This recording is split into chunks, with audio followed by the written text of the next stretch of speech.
There are many rumors and false ideas about what the Yoga Alliance does for yoga teachers. Today, I'll be shattering some of the commonly held myths about what the Yoga Alliance does and does not do. If you want to be a yoga teacher or are new to teaching, today you're going to learn the facts that will help you decide if an Alliance-approved program will train you to be the teacher you dream of becoming. If you are already teaching yoga, I hope these facts about what RYT programs do will help you decide if the Alliance is a friend or a foe in your quest to make a right livelihood sharing your love of yoga. Chatter in forums, blogs, and podcasts consumed by yoga insiders is that many teachers are angry about the effects that the Yoga Alliance's low teacher training standards are having on our beloved avocation. By the end of this presentation, you'll understand why many experienced teachers do not maintain an affiliation with the Yoga Alliance. But you'll also be armed with facts that will help you to take a more informed stance on this important issue. The Yoga Alliance is a United States trade organization for the yoga profession. There are also yoga schools and teachers registered with the Alliance all over the world. This is their website. It has a lot of information on it. In the description below, I have a link to the Alliance's website. I also have links to a bunch of other podcasts and blog posts about the Alliance's work from knowledgeable yoga insiders. One of its main functions is to set guidelines for teacher training programs. The credentials for teachers are Registered Yoga Teacher, or RYT, and we're going to be talking about that particular syntax later on in this presentation.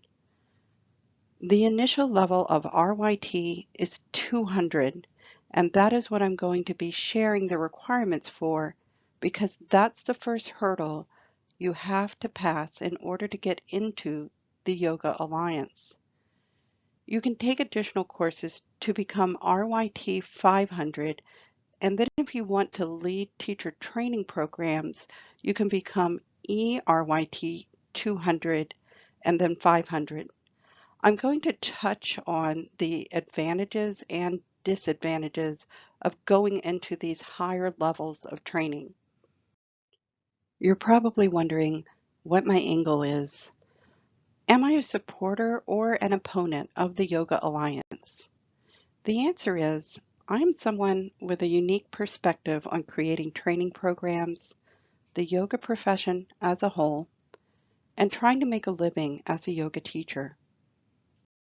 If you don't know me, hi, I'm SUZANNE DULIN. I am the founder of Sadhana, an online catalog and community for yoga lovers. I got mad when I heard how so many of my unbelievably skilled yoga teacher friends feel so alone trying to support themselves. I created this catalog and all the business support around it to help yoga teachers produce beautiful books, videos, and online courses they are proud to have made. I do all the marketing, promoting, and techie bits. I also connect everyone to everyone else so that you're doing the work together and it's fun instead of sad. In the next year, I expect Sadhana to become profitable enough to let me leave my day job. But currently I earn my living as an instructional designer for a major engineering company. I create online training courses for our corporate credentialing program. I understand what's involved in designing effective learning for a credentialing program. I also have a unique perspective on what it takes to be a good teacher and how to make a living at it, because for 15 years, I moderated the Moving into Stillness community, the largest and longest running yoga-related discussion board. My favorite sections to hang out in are the business of yoga and teaching questions. In these forums, I have had conversations with thousands of yoga teachers who are trying to make a living doing the thing they love. I'm not a member of the Yoga Alliance. I began studying yoga in 1990, and then I became a teacher in 1998. But the Yoga Alliance didn't really take off until 2006. I chose not to grandfather in because I prefer to study what is in my heart rather than take programs simply because they fill continuing education credits. Today, I choose not to be a member primarily because I don't see the value to me of going back and spending thousands of dollars to get credentials when I already have a reputation in the field. But just because it isn't right for me, it doesn't mean that you shouldn't get your RYT. Times have changed. The Yoga Alliance credentials are more important now, and there's no reason not to go ahead and get it if you can find a program that also fits all of your personal requirements first and foremost. One of the ways that I serve the yoga community is that because I'm so connected into yoga teachers all over the world, I can tap into my network and mentor new yogis who need help figuring out what training path is the perfect fit for them. I think you'll understand from the things I am presenting why there is a need for a program like this. At the end of this presentation, I'm going to tell you about the course that I'm launching in September. Please feel free to stop the video at that point if you aren't interested. Now I'm going to briefly go through the requirements to become an RYT 200, the initial level of yoga teacher. The information about joining the Alliance is on their How to Join page. You have to complete an approved teacher training program, sign up online, and then you pay your fee of $55. You can't join the organization before you take an approved training course. Once you join, you get listed in their online searchable registry. This registry shows your credentials and it has a place for bio, contact information, and photos.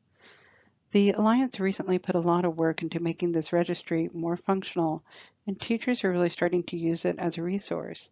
Here's a friend of mine's page.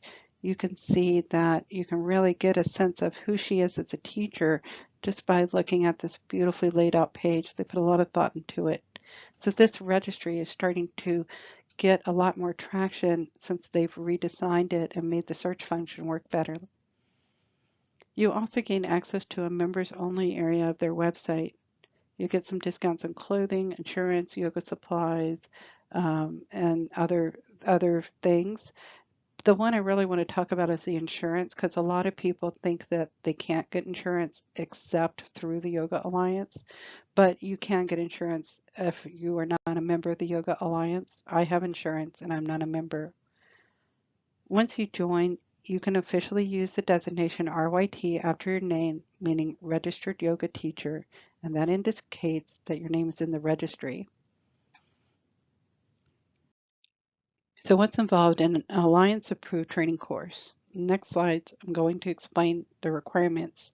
And for those of you who are really familiar with sort of inside baseball stuff, I want to tell you what I'm going to be talking about and what I'm not.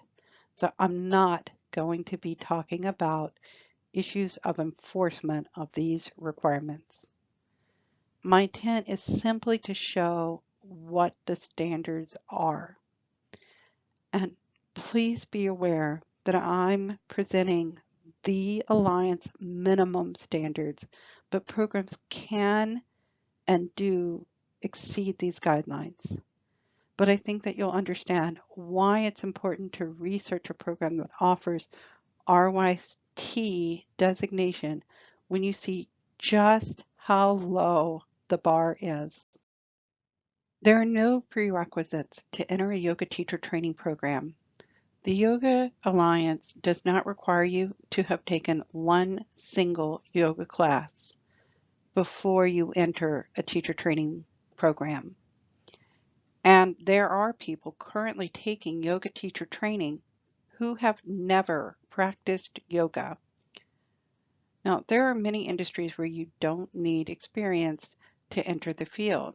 For example, to become a beautician, you don't have to have ever cut hair before you sign up to take a course that will license you to start earning a living by cutting hair. However, according to education theory, in order to teach a subject, you should have mastery of that subject. For example, you wouldn't expect to take a hair cutting course from someone who had never actually cut hair professionally, but had only taken a course to teach other people to do it. You should be aware that because of this lack of prerequisites, being an RYT 200 is more like becoming an intern than it is like becoming a skillful, knowledgeable teacher. You should also be aware that yoga is a physical skill, and no matter what a piece of paper tells you, you cannot truly help others learn this skill until you understand it in your bones. You can go to the link to see the standards in more detail than I'm showing here. On this slide, I show the 5 different content areas that have to be covered in a Yoga Alliance approved training program, and the number of hours that have to be devoted to each of those. I'm calling out the anatomy and physiology requirement. It is only 20 hours, and those 20 hours can include the energy body. The reason I'm calling that out is to show you that these minimum requirements are designed to accommodate great variability in styles. There are some styles of yoga that aren't super physical, and those styles of yoga, they might choose to have a very short section about anatomy and physiology. I also want to show you the practicum guidelines, 10 hours. Each trainee must spend a minimum of 5 contact hours with a lead instructor, practicing to be a lead instructor, but then the other 5 hours can be spent assisting or observing others teaching. Programs are supposed to be led by a teacher who is an ERYT 200 or higher. Programs must be approved by the Yoga Alliance, and once that program is approved, there's no ongoing review procedure to ensure that the program remains in compliance. The Yoga Alliance does review syllabuses, and they come in and they give you guidance in the beginning. They make sure that there's appropriate leadership, but over the years, some of those teachers that initially set up the program may leave, and that school may continue to remain on the Yoga Alliance registry as an approved provider of training, even though they are actually out of compliance with the standards. The Yoga Alliance requires that you have at least 185 contact hours. They're very rigorous about it. If you miss too many hours of your teacher training program, you have to make them up somehow with an approved person, somebody in the training program, or go to a workshop. The Yoga Alliance doesn't have any testing requirements. They do not have their own test, nor do they require teacher training programs to develop tests. Teachers do not have to pass a standardized anatomy test. They don't even have to pass a simple multiple choice test to demonstrate that they are at a minimum reading the materials or paying attention to during the program. The schools that lead the teacher training programs give out the certificates that enable you to get that RYT designation. There is no independent evaluation of trainees by some official body. Schools do not need to bring in guest judges to watch trainees lead a class. Trainees do not need to send in videos to be reviewed by the Yoga Alliance or by a neutral third party, such as a board of yoga teachers. These are methods that other groups use. For example, my husband is a martial artist. When they do black belt testing, they always bring in senior level black belts from outside the school to observe the people who are testing for black belt to show that those people actually are conforming to a standard that the school approves of. And my sister is a board certified elementary school teacher. When she got her certification, she had to send in a video of herself teaching so that it could be approved by the board. Some RYTs mistakenly say that they are certified yoga teachers. Certification in education circles has a very specific meaning. It means that you passed a test. The Yoga Alliance does not certify teachers. They simply list teachers on their online registry who've taken a program that when it was initially set up, complied with their requirements. And this is why the designation is RYT Registered Yoga Teacher. To summarize the points in this section, being Yoga Alliance approved is not an indication that the program is a good one or even a mediocre one. Yoga Alliance requires no prerequisite skill to enter teacher training, no testing, and no independent evaluation of graduates, and programs are not monitored to ensure they maintain compliance. Alliance approved means a program was initially set up following the Alliance's guidelines for what content must be in a training program, requirements that trainees attend, and requirements for who can lead that training. Despite the fact that the requirements for teacher training programs are low, there are some great teacher training programs out there. When I was working on this presentation, I went into the Yoga Teachers Facebook group to check with people who run these programs to make sure that I'm giving accurate, up-to-date information. People told me about fabulous programs that they have taken that have rigorous testing, hours way above the minimum 200 hours, and lead teachers that are true mentors. Now I'm going to talk about why people typically join a trade organization and talk about whether the Alliance gives that kind of value. In some industries, you must have a professional credential to legally work in the field.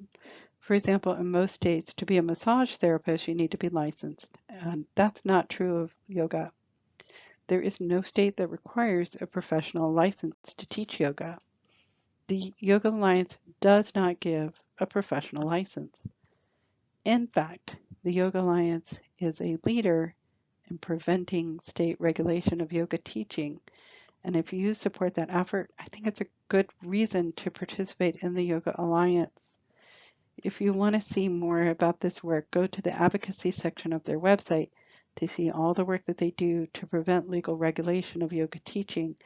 A lot of people complain, where do my fees go for my Yoga Alliance registration?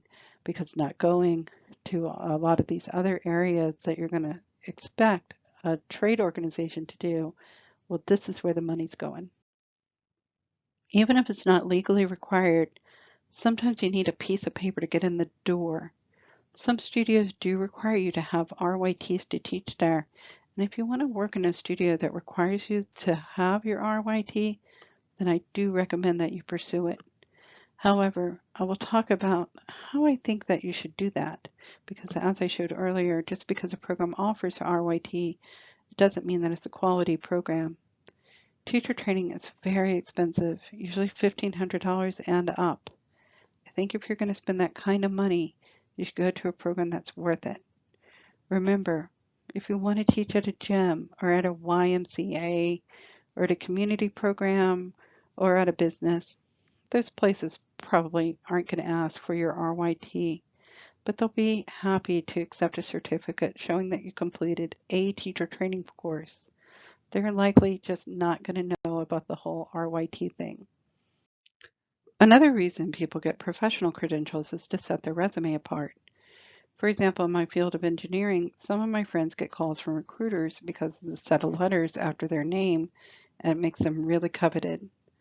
There are so many yoga teachers right now that the designation doesn't give you an edge over the competition. In fact, even the teachers who have the most advanced credentials are struggling to make enough money to support themselves. Teachers who are making a good living, they're doing it because of their own personal reputation and hard work, and not because of their professional credentials. Now that so many new teachers have bought into this program and the Alliance registry has improved, it might be a valuable marketing tool for you if you plan to lead teacher training. I'm going to talk about that leading teacher training thing in a minute. Now, most industry organizations hold monthly local gatherings and annual national conferences. You can meet other people in your field, you can learn about the industry trends, you hear speakers talking or presenting about issues related to your industry, and you might need somebody who can help you get a job. The Yoga Alliance does not sponsor events like this. I wanted to double check on this information for this presentation. I went on the website today just to double check. I went to Events Community Outreach for the entire month of May. What they had scheduled was a couple of speakers at two big yoga festivals.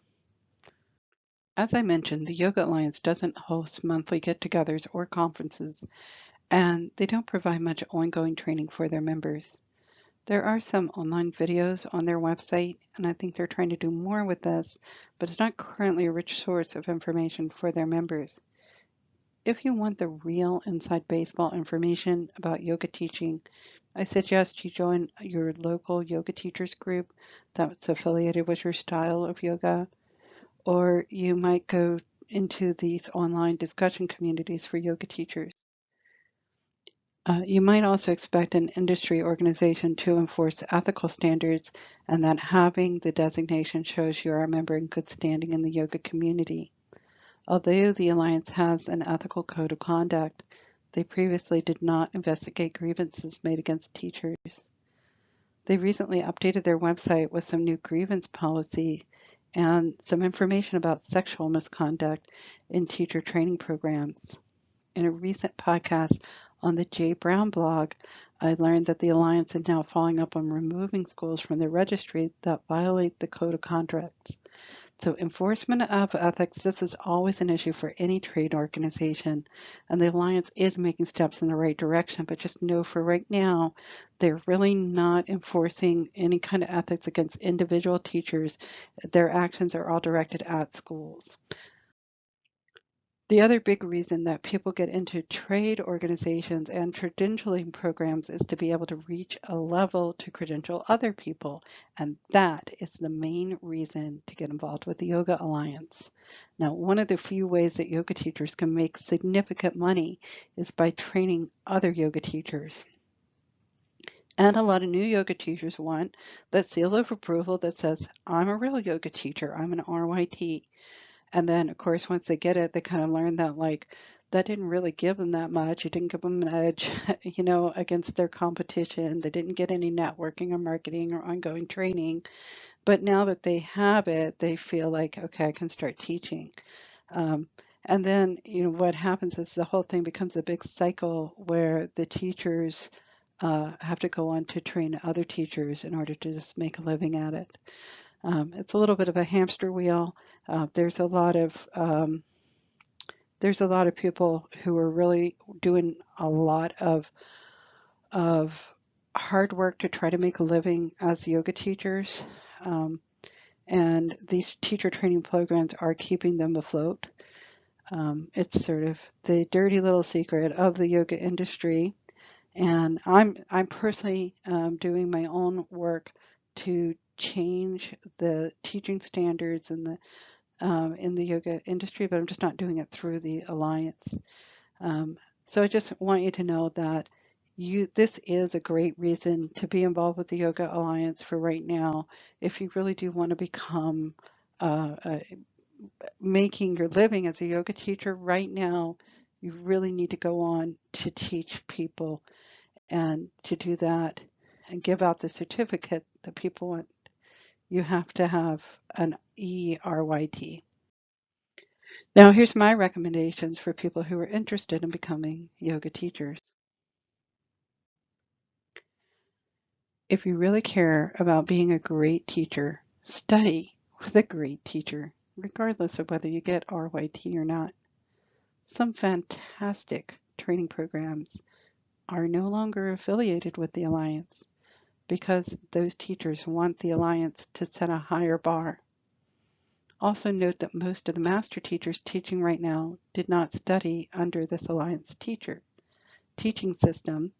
They went and studied with master yoga teachers. Now, if you do think that having an RYT designation would be personally valuable to you because you want to teach in a studio that requires it, or you want to lead a teacher training program one day, do research. My community, Sadhana, on Facebook, it's a great resource. Come in, ask people if they know of good programs in your area. The good programs are well known to long-time yoga teachers. If you're looking to get into a local studio, they're required to file a syllabus with the Yoga Alliance. Ask to see it before you sign up. Remember, the Yoga Alliance requirements are extremely low minimum standards. So I would never study with a place that only met the minimum. Look to see if the studio is exceeding the standards and if the course looks like something that aligns with your own interests. And just today, when I was trying to validate all the information in here, I heard several people talk about their wonderful training programs that they were in, the requirements, all the tests that they had to take, all the hours that they had to do, way above the minimum standards. So there are some teacher training programs that are really exceeding the standards. People are thrilled with these programs, and take with one of those, not with one that's just barely limping by. And also ask if they're still teaching the material on their syllabus, because sometimes the programs change up and the studios never update their syllabus. Now, I also recommend that you talk to other graduates of the programs to see if they are happy with it. Talk with people who are actually teaching and also to people who are new graduates. The staff on these training programs turns over rapidly. A program that had a knowledgeable teacher leading it 2 years ago might now be led by a much less experienced teacher. And then on the other hand, a lot of new graduates, they may not actually be teaching yet. They may not really know what they don't know. They may not really know much about the industry in general yet. And so they're probably still really happy with the program. This is a huge issue, I think, with the whole social credentialing that's going on. You can go on the Yoga Alliance website. You can see what people think of their training programs, but generally they give those reviews like the moment that they exit the training program. I'd be really interested to hear the reviews from people who've been teaching for a little while. So then just ask the recent grads, but then also, ask the people who have been out there teaching and to try to get that full picture. Most studios don't have a path for their graduates to become teachers at the studio. Now, do you know of people who graduated from the teacher program that are teaching there? It's a sign that the studio is invested in creating a high quality program and that they're interested in actually mentoring their graduates. The reason that I'm saying is that there are a lot of studios that sort of are diploma mills, and that's how they're keeping their doors open. Many of them actually do not hire their own graduates. There are a few great teacher training programs that are at big yoga centers or well-known studios. If you were about to drop a couple of $1,000s to become a yoga teacher, I'd look into traveling to a place that has a really high quality program and get a great foundation for your teaching. There are a few yoga systems that have their own training standards. The Iyengar system is really well known for their high quality training. And another one that I know of is the Integrative Yoga Therapy program. There's just a whole bunch of these. I'm not familiar with every single system. Hopefully we'll get some comments from people about other systems that have their own internal training standards. So instead of or in addition to RYT, you might look for a program that's part of a well-regulated system. Now, finally, I just want to add that I am creating an in-depth training program that helps you to chart your own course as a yoga teacher.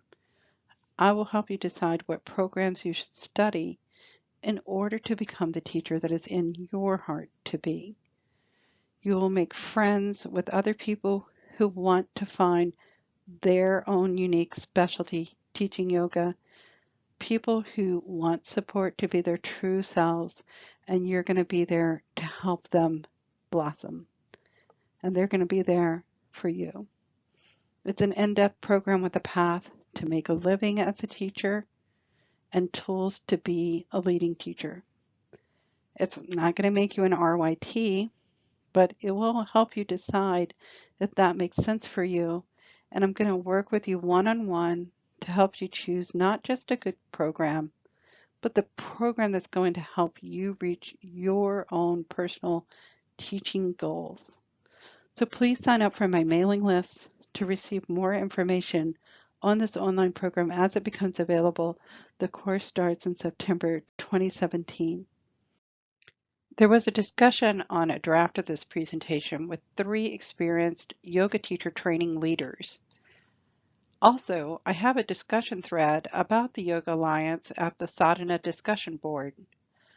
Please join the discussion to share your experiences with the Yoga Alliance and your Alliance-approved yoga teacher training program. I'd also like to know if you removed your name from their registry and why. Links to the recorded discussion and the discussion board are in the description.